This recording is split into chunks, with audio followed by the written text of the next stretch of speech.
નમસ્કાર વિદ્યાર્થી મિત્રો, વેટ ડિજિટલ એજ્યુકેશનમાં આપ સર્વે મિત્રોનું હાર્દિક સ્વાગત છે। વિદ્યાર્થી મિત્રો, આજે આપણે જોવાના છીએ ધોરણ 6 વિષય આપણો કયો છે ગુજરાતી, જેની જે આપણી પ્રશ્ન બેંક એટલે કે એકમ કસોટી છે જે તારીખ 21/12/2024 રોજ લેવાયેલ છે। તો એનું મિત્રો આજે આપણે સંપૂર્ણ સોલ્યુશનની ચર્ચા કરીશું। તો ખાસ ચેનલમાં ન હોય તો ચેનલ સબસ્ક્રાઇબ કરી દેજો। સાથે આપણે એ પણ ચર્ચા કરીશું કે સંપૂર્ણ સોલ્યુશનની પીડીએફ આપણે ક્યાંથી મળશે, તો ખાસ તમારા મિત્રોને પણ શેર કરી દેજો। ચાલો જોઈએ કયા કયા એકમ છે। તો એકમ 11 અને 12માં સમાવેશ થયો છે અને આમાંથી જ આપણા વર્ગ શિક્ષક છે 25 ગુણનું છે શું કરેલું છે તો કે પેપર કાઢેલું છે। અને હા, ખાસ તમારે કેટલા ગુણ આવે છે અવશ્ય કોમેન્ટ કરવાની છે। સાથે જો કોઈ પ્રશ્નમાં મિત્રો ઉતાવળમાં કોઈ બાય મિસ્ટેક ભૂલથી કોઈ બીજો જવાબ બોલાઈ જાય તો તમારે સાચો જવાબ છે એ કોમેન્ટ કરી દેવાનો છે, જેથી કરીને આપણે એમને પિન કરી દઈએ એટલે બીજા વિદ્યાર્થીઓને ખ્યાલ આવી જાય। તો ચાલો વિદ્યાર્થી મિત્રો આપણે વાત કરીએ પ્રશ્ન 1। તો એમાં આપેલું છે કે કોઈ પણ એક વિભાગ પસંદ કરી પ્રશ્નોના ઉત્તર આપણે આપવાના છે। તો એ પેરેગ્રાફ સરસ મજાનો આપેલો છે, તમે વિડીયો પોઝ કરીને વાંચી શકો છો। સરસ મજાનો અરુણિમા સિંહા છે એમનો આ પેરેગ્રાફ આપેલો છે। ચાલો આપણે આગળ વધીએ। પહેલો પ્રશ્ન જોઈએ। અરુણિમા શાને સોનેરી તક માને છે તો કે આવેલી તકને ગમે તે પરિસ્થિતિમાં ઝડપી લેવી તેને અરુણિમા સિંહા છે સોનેરી તક માને છે। એટલે આ પ્રથમ પ્રશ્નનો જવાબ થશે। આ મૌલિક દેવાનો છે એટલે આમાં તમને બેઠો ક્યાંય મળશે નહીં। બીજો સવાલ છે અરુણિમાએ શું વિચારીને એક ડગલું આગળ મૂક્યું તો કે તેણે જીવનનું જોખમ ખેડવાના સંકલ્પ કર્યો અને એક ડગલું આગળ મૂક્યો। એટલે આ જીવનમાં જે જોખમ ખેડવાનો સંકલ્પ છે એ ખાસ શબ્દ આવવો જોઈએ। શેરપાએ અરુણિમાને શું જવાબ છે ફરીથી, શેરપાએ અરુણિમાને પાછા ફરવાની સલાહ આપી કારણ કે તો કે જવાબ શું આવશે, પ્રાણવાયુનો પુરવઠો ઓછો હતો એટલા માટે। ઘણા વિદ્યાર્થીઓ પ્રશ્ન કરે છે કે સર અમારે જે આની સોલ્યુશન જોઈએ છે, જે પાઠમાં સમજૂતીમાં ઘણી બધી તકલીફ પડે છે તો ક્યાંથી મળશે? તો મિત્રો પહેલાં તો આપણી ચેનલમાંથી શું શું મળશે એ તમને જણાવી દઉં। જુઓ તો જો દરેક ધોરણના બધા જ વિષયના પાઠ્યપુસ્તકની પ્રકરણની સમજૂતી, અભ્યાસ અને સ્વાધ્યાયની સોલ્યુશનની સમજૂતી, ધોરણ વિષય પ્રમાણે પીડીએફ મટીરિયલ, એનો ઉપયોગી એસાઇનમેન્ટ પીડીએફ, આ બધું જ તમને છે મળશે। ક્યાંથી મળશે? તો મિત્રો આપણી એપ્લિકેશન છે વેટ ડિજિટલ એજ્યુકેશન, જે તમે પ્લે સ્ટોર કે જ્યાંથી તમે ગેમને એવું ડાઉનલોડ કરો છો ને, ત્યાં જઈને સર્ચ કરશો એટલે લોગો આવી જશે, નામ આવી જશે। તમારે એને શું કરી દેવાની, ઇન્સ્ટોલ કરીને ઓપન કરી દેવાની। પછી તમારો ઘરે જે મોબાઈલ નંબર હોય તમારા મમ્મીનો, પપ્પાનો કે ઘરનો, એ નાખીને સેન્ડ ઓટીપી કરશો એટલે 4 આંકડાનો ઓટીપી આવશે, નાખી દેશો એટલે તમે લોગિન થઈ જશો। અને છતાંય ખ્યાલ ના આવે તમારા ઘરે કોઈ વડીલ માતા પિતા હોય એની મદદ લઈ શકો। હવે અહીંયા જશો તો તમને ધોરણ પેઇડ કોર્સમાં તમને આ જે પીડીએફ છે એનું સંપૂર્ણ સોલ્યુશન જે છે એની પ્રશ્ન બેંકની સોલ્યુશનની પીડીએફ મળી જશે ટાઈપિંગ સાથેની। આ જ રેડી? હા, ઘણા વિદ્યાર્થીને વિડીયો જોવો હોય તો અહીંયા ધોરણ વાઇઝ જશો તો ત્યાં ક્લિક કરશો એટલે ધોરણ વાઇઝ લિસ્ટ ખુલશે। એમાં માની લો કે તમે ધોરણ 6માં જશો અને એના વિષય બધા ખુલી જશે જો, અને એમાં માની લો ગુજરાતી જોવું છે તેની પર ક્લિક કરશો એટલે પાઠ આવશે, પાઠમાં સ્વાધ્યાય, સોલ્યુશન, અભ્યાસ, પાઠની સમજૂતી બધું જ તમને મળી જશે। સ્વ અધ્યયન પોથી રેડી, હા, પ્રોજેક્ટ પ્રવૃત્તિ બુક તમામ વસ્તુ ત્યાંથી મળી જશે। ઇવન શાળા મિત્રમાં પણ મિત્રો આવી રીતના આપણા વિડીયો મુકાયેલા છે તો તમે ત્યાંથી પણ બધા જોઈ શકશો રાઈટ। તો આ રીતના બધું જ મટીરિયલ મિત્રો મૂકેલું છે, તો ખાસ તમારા મિત્રોને, સગા સંબંધીઓને શેર કરો। અને ઘણા વિદ્યાર્થીઓ પૂછતા હોય સર આ ઓરિજિનલ છે, તો 100% મિત્રો ઓરિજિનલ છે। અરુણિમાએ એવરેસ્ટ પર પહોંચ્યા પછી કેમ બૂમ પાડી હશે તો કે ઉત્સાહમાં આવીને બૂમ પાડી હશે। માણસ મનથી વિકલાંગ ક્યારે બને છે તો કે હાર કબૂલી ત્યારે, પ્રયત્ન છોડી દે ત્યારે, અને શું આવશે, મનથી ભાંગી પડે ત્યારે। એટલે આ પરિસ્થિતિમાં વિકલાંગ બને છે ઉપરના તમામ। ચાલો વિભાગ બી આપેલો છે, સરસ મજાનો પેરેગ્રાફ આપેલો છે, તમે વિડીયો પોઝ કરીને વાંચી શકો છો। ચાલો, મૈત્રી ટકાવવા શું જરૂરી છે તો કે મૈત્રી ટકાવવા ત્યાગભાવ જરૂરી છે।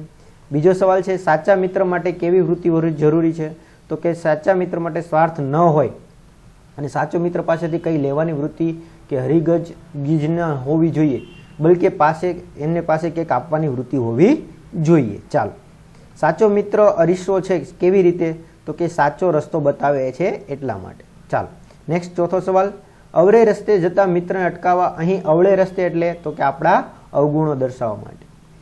ઓળઘોળ થઈ જવું એટલે શું થશે જવાબ મિત્રો, ઓતપ્રોત થઈ જવું, એટલે કે આ જવાબ આપણો સાચો બનશે। ચાલો આગળ વધીએ આપણે। નેક્સ્ટ શું છે, વિભાગ 3 આપેલો છે સરસ મજાનો, તો એને તમારે વાંચી લેવાનો છે, ભારતીય સંસ્કૃતિ ઉપર છે રેડી। હા, ચાલો એના સવાલ જોઈએ। કયું ભારતીય નૃત્ય સ્વરૂપ પંજાબનું છે તો કે ભાંગડા છે ભાઈ। કયા તહેવારોને રંગોના તહેવાર તરીકે ઓળખવામાં આવે છે તો કે હોળી। ભારતના સાંસ્કૃતિક ઇતિહાસ અને અસાધારણ કારીગરોનો પુરાવો કયો છે તો કે એકલ વિકલ્પ એ અને બી બંને સાચા, એટલે બૃહદેશ્વરનું મંદિર અને કોણાર્કનું સૂર્ય મંદિર. ચાલો, હોળીના તહેવાર વિશે ફકરાને આધાર, જો ઘણા વિદ્યાર્થી પાછું ચાલુ કરી દેશે કે હોળીમાં આમ હતું તેમ હતું. આપણે નિબંધ નથી લખવાનો, ફકરામાં જે આપેલું છે એ લખવાનું છે. તેમાં શું આવશે? રંગોનો તહેવાર હોળી પ્રેમ અને આનંદથી જીતનું પ્રતિનિધિત્વ કરે છે અને તેમજ વસંતને આવકારવા માટે ઉજવવામાં આવે છે. નેક્સ્ટ સવાલ છે, દિવાળીનો તહેવાર શા માટે ઉજવવામાં આવે છે? તો એનો જવાબ આવશે ભગવાન રામ અયોધ્યાના પાછા ફરવાની ઉજવણી રૂપે પ્રકાશનો તહેવાર દિવાળી મનાવવામાં આવે છે. ચાલો જોઈએ હવે પ્રશ્ન 2. તો હવે શું કે છે, આ જે શબ્દો છે આડાવડા ગોઠવેલા છે, તો એને યોગ્ય રીતે ગોઠવીને વાક્ય છે અર્થપૂર્ણ બનાવવાનું છે. તો જોઈએ, તો બધા અભિમન્યુની પાછળ શિબિરમાંથી બહાર આવ્યા. હા, આપણે ડાયરેક્ટ સાચો જવાબ જ તમને જણાવીએ છીએ. બીજો જવાબ છે, કાકાશ્રી હું આ ચક્રવ્યૂહ જે કહીએ ને પદ્મવ્યૂહ ભેદી શકીશ. હું દ્રોણને જાણું છું. મેં મારા માના આશીર્વાદ લઈ લીધા છે. અને પાંચમું છે, અભિમન્યુ એક ડગલું આગળ આવ્યો. ચાલો નેક્સ્ટ બીજો વિભાગમાં છે, ઉત્સાહમાં આવી દુર્યોધન શંખનાદ કરે છે. શું કરે છે? શંખનાદ કર્યો. દ્રૌપદીનો આનંદ છે એ લાંબો સમય ટક્યો ન હતો. ચાલો, દ્રોણે પદ્મવ્યૂહની રચના કરી છે. અમે તારા પુત્રના હત્યારા છીએ. અને શ્રી કૃષ્ણ શાંત શિબિરમાં દ્વારે ઊભા રહ્યા. તો આ રીતના એનો જવાબ આવશે. પછી નેક્સ્ટ સવાલ છે, દ્રોણે યુદ્ધના તમામ નિયમો એક બાજુ મૂક્યા. અભિમન્યુ મૌન ક્ષણો એવી શું આવશે? અભિમન્યુ મૌન સેવી, મૌન અહીંયા મૌન આવશે, સેવી થોડી ક્ષણો ઊભો રહ્યો. ચાલો નેક્સ્ટ સવાલ શું છે? તો કે હું અર્જુન અને સુભદ્રાનો પુત્ર છું. દ્રોણના ગર્વનો ચૂરેચૂરા થઈ ગયા. હું ભય પામવાનું નથી હું ભય પામવાનું શીખ્યો જ નથી. ચાલો આ રીતના જવાબ આવશે. નેક્સ્ટ સવાલ છે પ્રશ્ન નંબર 3. સાચો વિકલ્પ પસંદ કરીને આપણે જવાબ જણાવવાના છે. હા, આ આપણી મૌલિકતાથી જવાબ આપવાના છે, એટલે પાઠ્યપુસ્તક પ્રમાણે કોઈ છે નહીં વાક્ય. રેડી? કુંજ અને જયાન મિત્રો છે. ખાલી જગ્યા એ હંમેશા સાથે જ હોય છે. અને આ જવાબ શું આવશે? અને સાહેબ જ્યારે તમે મને રજા આપશો ત્યારે હું જઈશ. કૃષ્ણ પાંડવોના પડખે રહ્યા. ખાલી જગ્યા પાંડવો ધર્મના માર્ગે હતા, કારણ કે સારું થયું શાળાએ આવતા વાહન મળી ગયું. ખાલી જગ્યા આજે મોડું થઈ જત નહીતર. એણે લાઠી ફેંકી. ખાલી જગ્યા કૂતરાને વાગી નહીં. પણ શું આવશે? પણ વાગી નહીં. ચાલો નેક્સ્ટ જોઈએ. અભિમન્યુને વિશ્વાસ હતો કે તે પોતે ચક્રવ્યૂહ તોડી શકશે. તેજલને તાવ આવે છે, તેથી તે શાળાએ આવી નહીં. તમે તો બધું જ જાણો છો, એટલે વધારે શું કહેવાનું. હું કાલે અથવા પરમ દિવસે મામાના ઘર જવાનો. ચાલો, જો રમેશ આવશે તો પરેશ જશે. અહીં શું છે? રમેશ જશે તો પરેશ આવશે. તો આ રીતના એમના જવાબ થશે. ચાલો નેક્સ્ટ જોઈએ. તમને વિમાનમાં બેસવું ગમે કે જહાજમાં? માણસ વિકલાંગ ત્યારે જ બને છે જ્યારે તે હાર કબૂલી લે છે. માહી ખાલી જગ્યા રાધિકાને કબડ્ડી ખૂબ ગમે છે. માહી અને રાધિકાને. પહેલા લેસન પૂરું કરો પછી છે રમવા જાઓ. મેહુલ અંધારામાં ભૂલો પડ્યો છતાં પણ ગભરાયો નહીં. એટલે આ રીતનો જવાબ આવશે. ચાલો પ્રશ્ન 4 છે.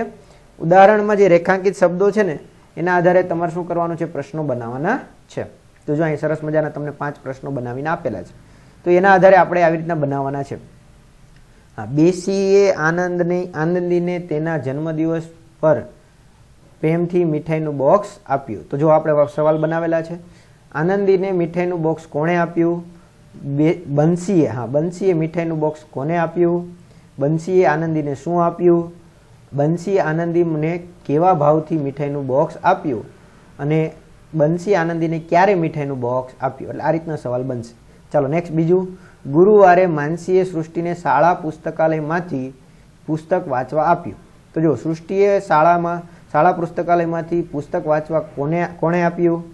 સૃષ્ટિને. રેડી? તો માનસીએ સૃષ્ટિને શાળા પુસ્તકાલયમાંથી પુસ્તક વાંચવા કોને આપ્યું? હા, સૃષ્ટિ માનસીએ શાળા પુસ્તકમાં. ચાલો, માનસીએ સૃષ્ટિને શું આપ્યું? માનસીએ સૃષ્ટિને ક્યાંથી પુસ્તક વાંચવા આપ્યું? માનસીએ સૃષ્ટિને ક્યારે પુસ્તક વાંચવા આપ્યું? ચાલો, એવી રીતના નરસિંહ મહેતાનું છે.